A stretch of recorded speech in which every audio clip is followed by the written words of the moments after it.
Assalamualaikum warahmatullahi wabarakatuh. Halo sahabat Al-Quran, jumpa lagi dalam program Mesra mengenal surah Al-Quran selama Ramadan. Nah, di hari ke-19 ini kita akan berkenalan dengan surah Maryam.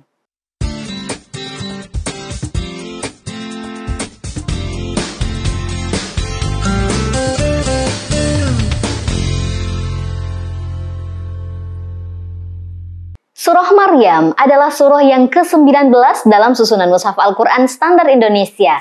Nah, surah Maryam ini termasuk kelompok surah Makkiyah atau yang diturunkan di Makkah dengan jumlah ayat sebanyak 98 ayat. Nama surah ini juga digunakan di mushaf-mushaf negara muslim lainnya seperti di Mesir, Saudi, Pakistan, dan juga Iran. Sahabat Al-Quran, Maryam adalah satu-satunya wanita yang namanya disebut secara eksplisit di dalam Al-Quran.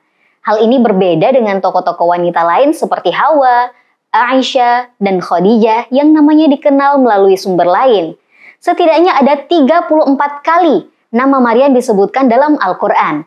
Nah, 3 di antaranya disebutkan dalam surah ini, salah satunya dalam ayat 16 sebagai berikut.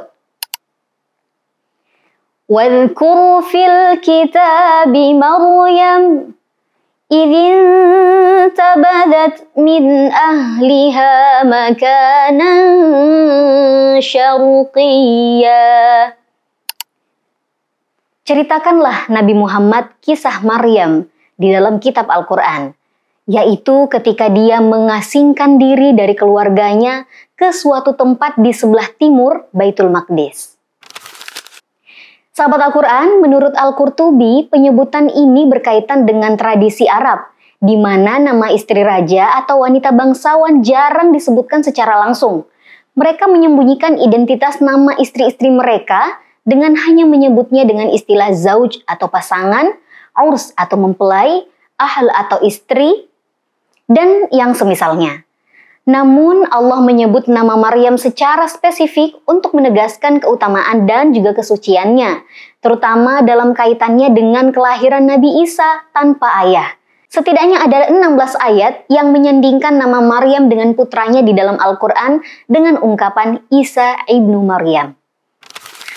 Nah, penisbatan nama Isa alaihissalam dengan ibundanya Maryam untuk menekankan bahwa Isa ini lahir dari seorang perawan dan bahwa ia tidak mempunyai hubungan biologis dengan ayah manapun dari bangsa manusia.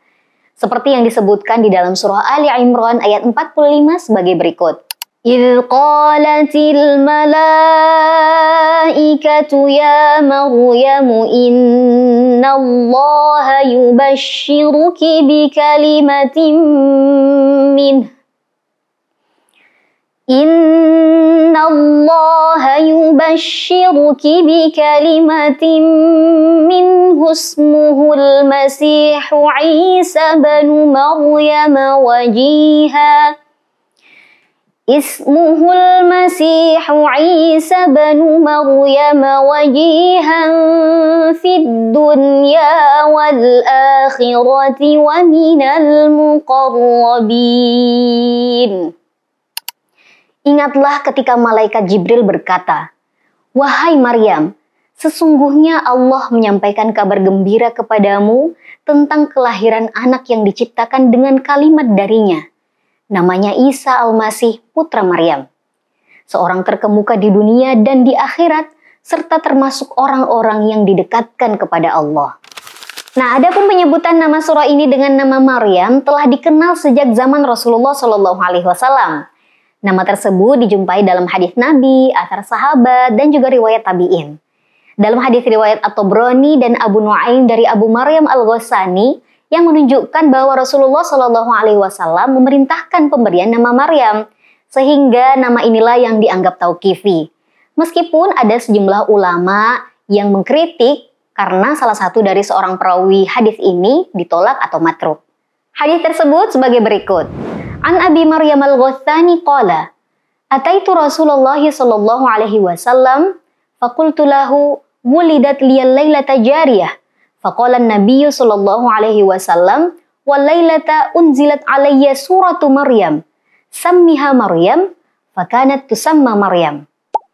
Abu Maryam Al-Ghassani berkata, aku menghadap Rasulullah sallallahu alaihi wasallam seraya melapor malam ini lahir untukku seorang bayi perempuan.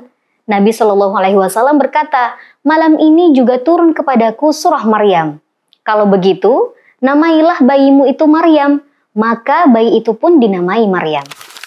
Nah, karenanya nama Maryam juga sebagai nama surah dikenal luas di kalangan mufassir dan juga pakar ulumul Quran, seperti At-Tabari, Az-Zamakhsyari, dan juga Ibnu Atiyah. Nama ini juga digunakan dalam kitab hadis seperti Sunan At-Tirmidzi dan juga Al-Mustadrak. Sahabat Al-Quran, selain Maryam, surah ini juga disebut dengan Kaf, Ha, Ya, Ain, Shad, yang merujuk pada huruf muqatta'ah di awal surah ini. Nama ini digunakan dalam beberapa riwayat sahabat. Di antaranya riwayat dari Abu Hurairah sebagai berikut. An Abi Hurairah qala, qadimtul Madinah wan Nabiyyu sallallahu alaihi wasallam bi Khaybar. Wa rajulun min Bani Ghiffar ya'ummuhum fis subhi. Faqara'a fil ula Kaf Ha Ya Ain Shad. Abu Hurairah berkata, aku tiba di Madinah ketika Nabi Shallallahu Alaihi Wasallam sedang berada di Khaybar. Ketika itu, seorang pria dari kabilah Ghifar mengimami penduduk Madinah sholat subuh. Pada ayat pertama, ia membaca Kaf Ha Ya Ain Shad. Riwayat Ibnu Hibban. Juga dalam riwayat dari Ummi Salamah yang mengisahkan tentang Ja'far bin Abi Thalib membacakan surah Maryam di hadapan Raja Najasyi. Meski disebutkan oleh beberapa sahabat, namun tidak ditemukan riwayat yang secara sharih menunjukkan bahwa Nabi Shallallahu Alaihi Wasallam memerintahkan untuk memberi nama surah ini dengan Kaf Ha Ya Ain Shad. Karena itu, nama Kaf Ha Ya Ain Shad ini kemungkinan adalah ijtihadi. Wallahu a'lam bishawab. Sahabat Al-Quran, demikianlah pembahasan kita di hari ke-19 ini mengenai surah Maryam. Insya Allah akan kita lanjutkan esok hari.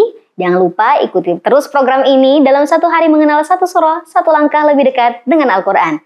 Wassalamualaikum warahmatullahi wabarakatuh.